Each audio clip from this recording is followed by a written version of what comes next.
Madame, Monsieur, bonsoir et bienvenue dans ce journal. Dans l'actualité de ce jeudi, le médiateur de la République a remis son rapport au chef de l'État. Le document passe en revue les préoccupations et les attentes des Sénégalais.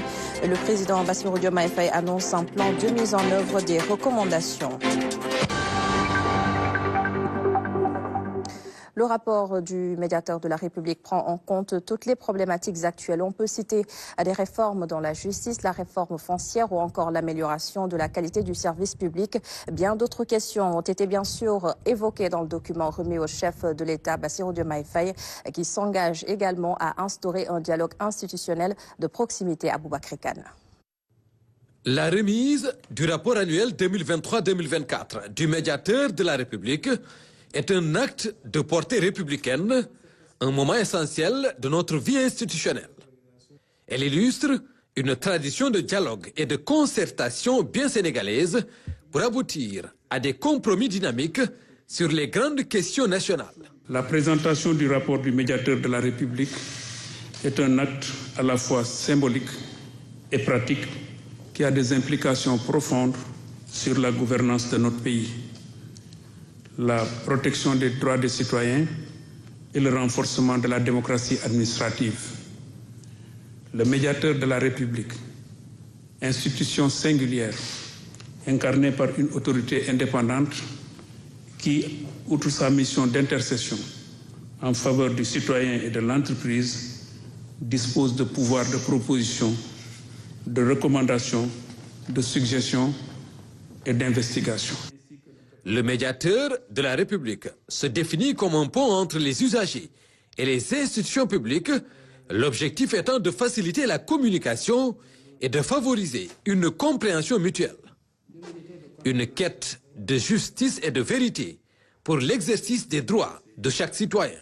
Ce rapport que j'ai l'honneur de vous présenter, Monsieur le Président de la République, témoigne des préoccupations et des attentes de nos concitoyens, des défis rencontrés et des avancées réalisées tout au long de la période écoulée. Il est subdivisé en 4 parties. Le traitement des réclamations, les activités nationales, la coopération internationale et les perspectives. À travers ce rapport, vous démontrez le rôle important de ce mode non juridictionnel de règlement des conflits, mais aussi l'importance de sa contribution au raffermissement de la relation entre les usagers du service public et les organes de l'État. Tout en saluant la qualité du rapport, le président Bassirou Diomaye Faye souligne le rôle important de ce mode non juridictionnel de règlement des conflits. Une exigence de bonne gouvernance qui requiert tout de même des réformes.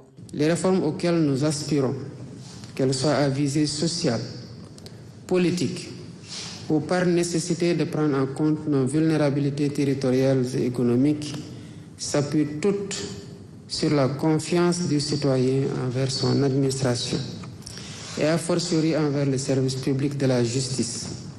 Cette confiance est donc à renforcer. J'ai également relevé plusieurs propositions concrètes qui engagent notre administration à différents niveaux. Elle concerne notamment l'exécution des décisions de justice, la bonne gouvernance, la constitution de parties civiles des associations, l'humanisation de la détention, l'amélioration de la qualité du service public, la réforme foncière et la sécurité routière. L'exécution des décisions de justice reste une préoccupation inscrite au rang de priorité par le ministère de la Justice, tout comme la recommandation relative à l'amélioration de la qualité du service public. Les propositions du rapport feront l'objet d'un examen rigoureux compte tenu de leur pertinence. Monsieur le médiateur, soyez assuré que le rapport que vous venez de me présenter fera l'objet d'une très grande attention et les recommandations qu'il contient seront examinées minutieusement en vue d'une mise en œuvre adéquate. À ce propos, j'invite toutes les parties prenantes à réfléchir sur l'élaboration d'un plan de mise en œuvre des recommandations qui ne sont pas encore appliquées.